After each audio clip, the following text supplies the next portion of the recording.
time now for us to get a new car, since I do now have the money to buy a new car.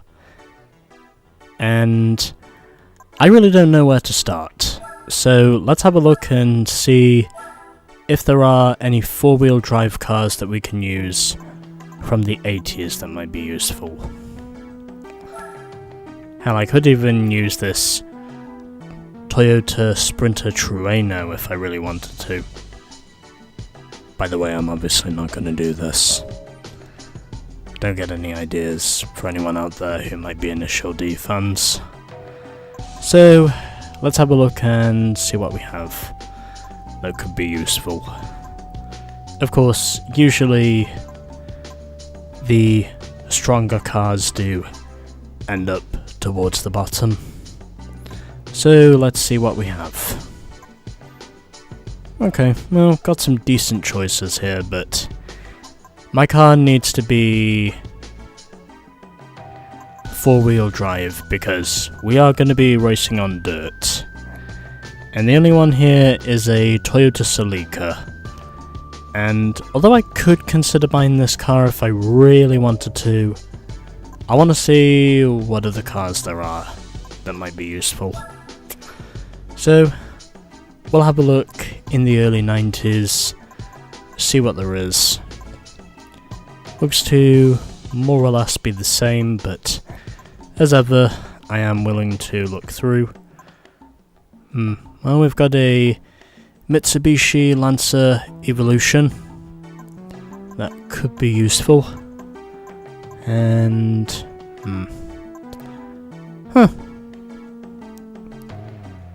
If I really wanted to, I probably could have started off the game using this Subaru Impreza if I really wanted to, but...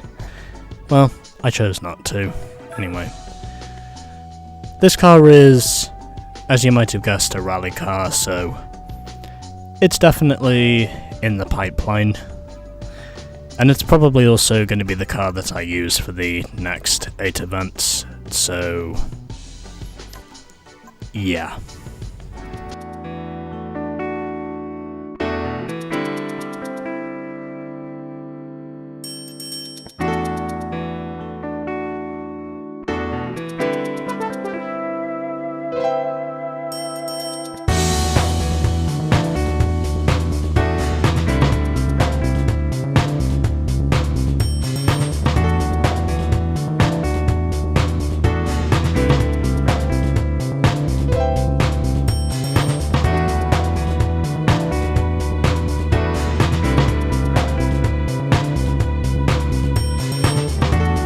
Let's buy the Subaru Impreza Sedan WRX STI from 1994, because this car is cheap, and because, well, I want to. So you know what? That's what we're gonna do. We are gonna use the Subaru Impreza Sedan WRX STI GC in black mica. Because why not? Now, let's go and do some tuning to this thing, since I imagine that's probably what we're going to need to do. So, heading down to Japan, and we're going to head over to Subaru, and first and foremost, we gotta have tyres. And we can only afford the dirt tyres. I knew these were going to be expensive, but I didn't think they were going to be quite this expensive. And well, you know what? I might as well just do that.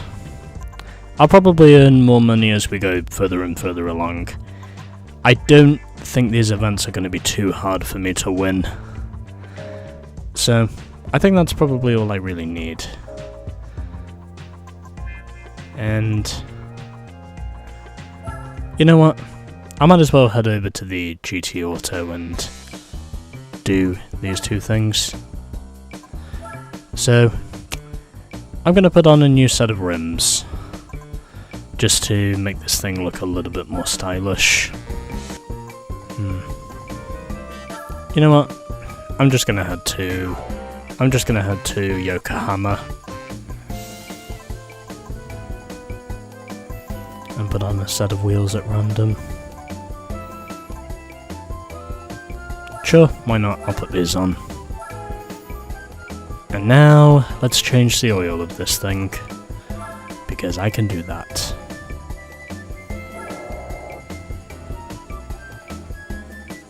So, changing the oil now. Of course, this does take a bit longer to do in this game than it does in most of the games. At least a few seconds longer, but again, it's a used car, so we kind of have to do this. And yeah, there we go. I think that should pretty much be everything we need to do.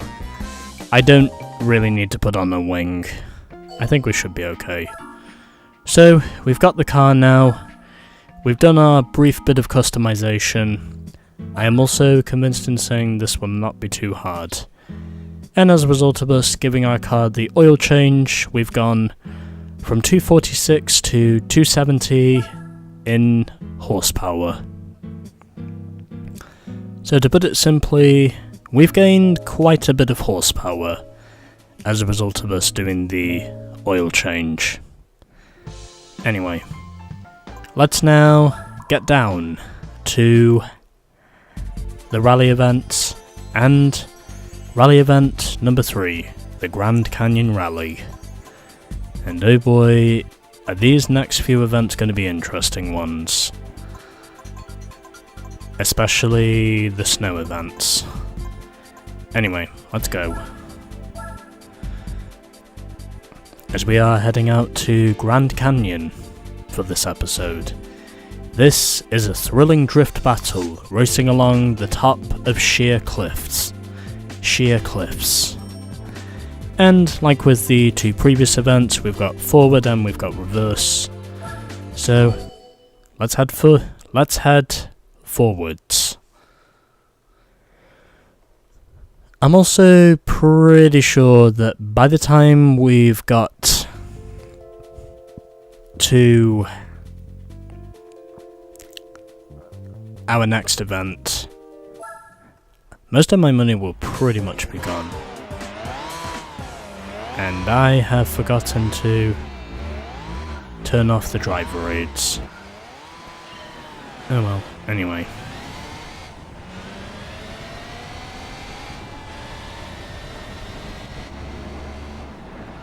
And this car sounds pretty quiet.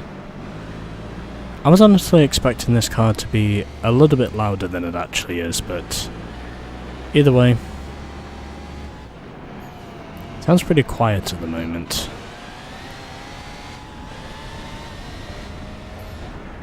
No, I can definitely say my choice of car was pretty fast for this one,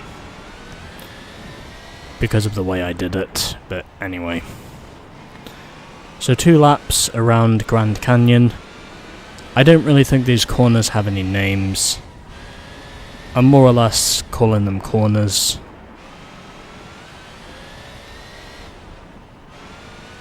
And of course got the driving aids on, unfortunately, because I forgot to switch those off, but either way, I don't think it really matters all that much because, well, I don't think driving aids are really going to impact my driving that much here on the dirt.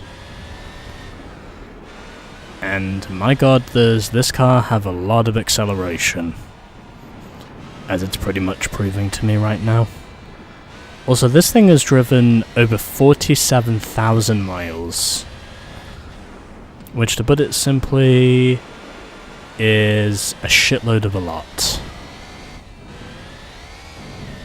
in my opinion. And I can definitely say it feels like I made a right choice by going with this thing, because not only is this car surprisingly cheap, but this car is also surprisingly quick, to put it simply.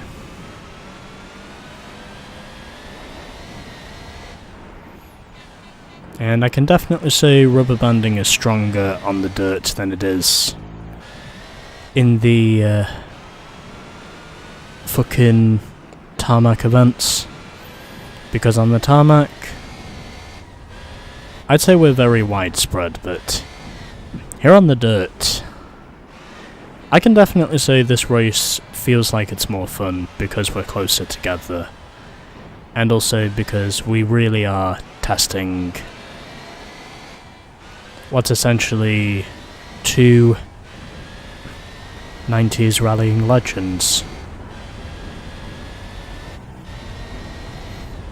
In what I think so far has pretty much been a thriller of a race so far, because of knowing just how neither one of us is getting away from the other.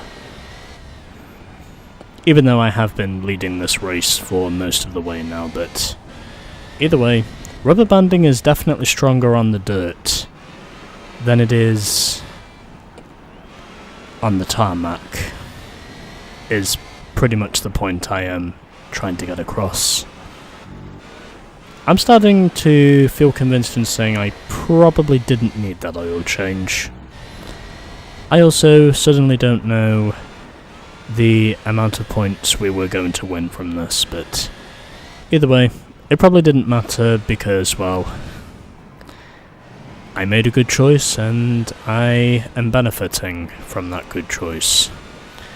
I could have chosen the Celica if I really wanted to, but I figured since it was probably going to be a bit more of a challenge on the dirt than it was in the tarmac, I figured this was more or less the best car I could realistically use. And as I would have expected, so far so good. Because we're keeping ourselves close together.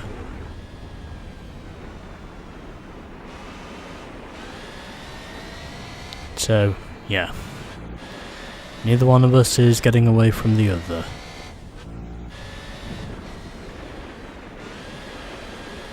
And only 2 seconds to the Celica ST185.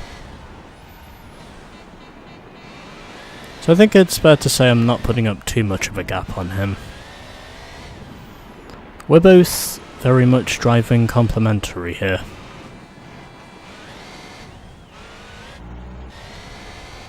And I think the other thing that makes this really interesting is knowing that you're constantly having to swap and change your rhythm with the car as you're going further and further along. Through this course, you're also having to figure out how to cope with the way the car oscillates. But either way, I win round 1, and that race was only worth 10 points. And victory by 2.4 seconds in the end over the Toyota Celica GT4 RC. I don't know what RC is short for, but I'm pretty sure it's something rally related. Anyway. 5 grand won, up now to 22,000 credits, so let's save our replay, because why not?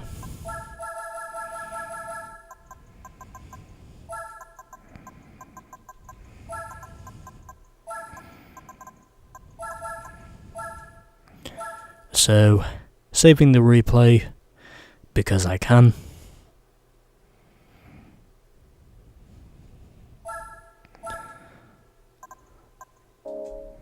And now we will move on to race 2, which I am pretty sure will be similar to this. So, one race is down, let's now get through the other race, which I think is going to be more interesting. Okay, here we go. Time now for race 2, at Grand Canyon on the easy difficulty of rally events. And this time we're up against the Lancia again for the third time. And only 9 points if we win. Okay, let's try this again, except for saying this time we do not completely make a tit of ourselves in the first 5 corners like we did before, because, well, I got 2 penalties on my first attempt, and as a result, well, I lost in rather embarrassing fashion, because basically I spun out at this corner, and then basically I got given a penalty for pretty much being parked in the middle of the... oh, fuck my ass. I just ran into the ambulance. Oh well, anyway. So basically what happened was, I spun in one of those 2 hairpins right before we got to the overhead pass. And then, as a result of me spinning out, I collided with the Lancia, which got me basically botched with a 5-second penalty. And then basically, I went down this backstretch, and as a result of me overshooting the corner, I then got given another whammy as a result of me basically going head-on into the protection tape. And I can definitely say there's a lot of people here who like very much risking their lives for the sake of just getting the best possible shot of the cars they see coming towards them. That's ironically something they used to do in Group B rallying all the time, where you often used to see spectators taking the risk of going as far out into the middle of the road as they possibly could, just to get the best possible shots of the cars that came towards them. And typically, because of how popular Group B was at the time, there would be a lot of spectators that would get either seriously hurt or injured because of just how fucking insane a lot of them were. In a category of regulations that practically had almost no rules, and that also included safety measures. And typically, of course, there were also spectators that did actually lose their lives because there were no safety measures in place. But it is true, you know. I mean, there really were spectators during the Group B days who would actually step out into the middle of the road surface just for them to get the best possible shot of basically the cars that were coming towards them. And typically a lot of them would also wind up losing fingers because of just how fast those Group B monsters really were. I mean, those cars basically were fast enough to be killers. If they were near enough to the spectators, and the spectators didn't get out of the way in time, they would typically wind up either getting injured or killed as a result of just how much insanity there really was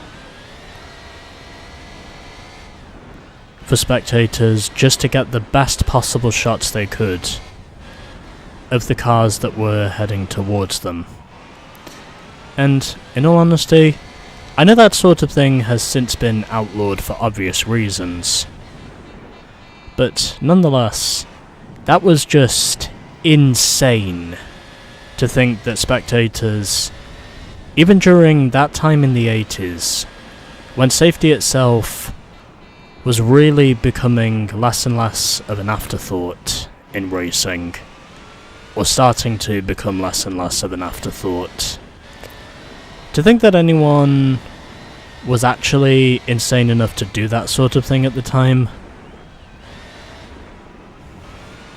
is honestly about as crazy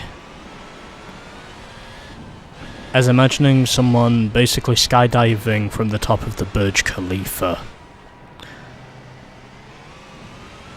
Or basically skydiving from about as high up as the mesosphere.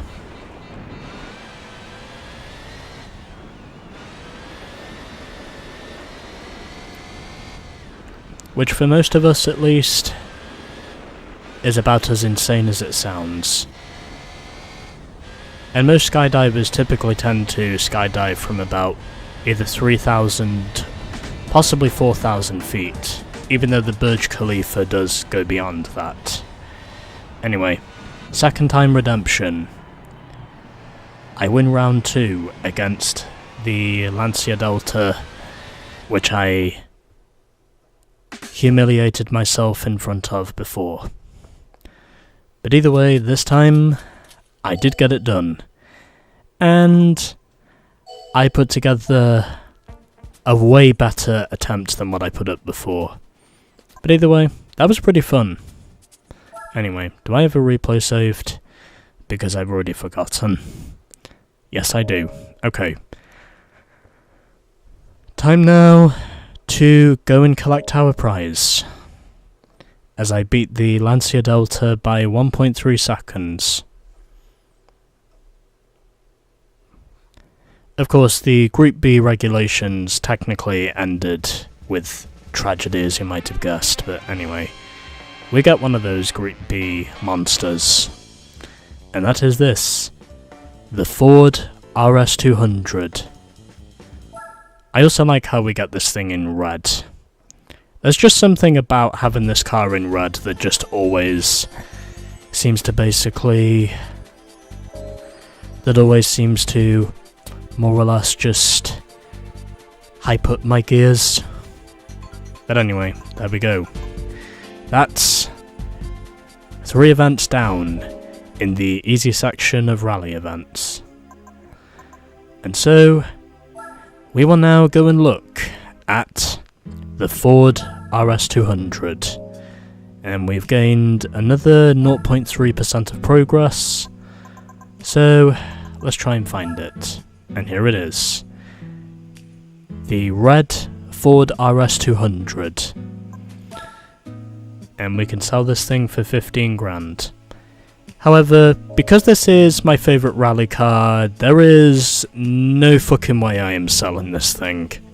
Because I really do love this thing. I don't care what anyone says. The Ford RS200, this is one rally car I will always say yes to. Because of how good it is. It's basically my favourite rally car, period, if you want to know. But anyway. So, the Grand Canyon Rally is now done, and next up we have the Ice Arena race, coming in the next episode.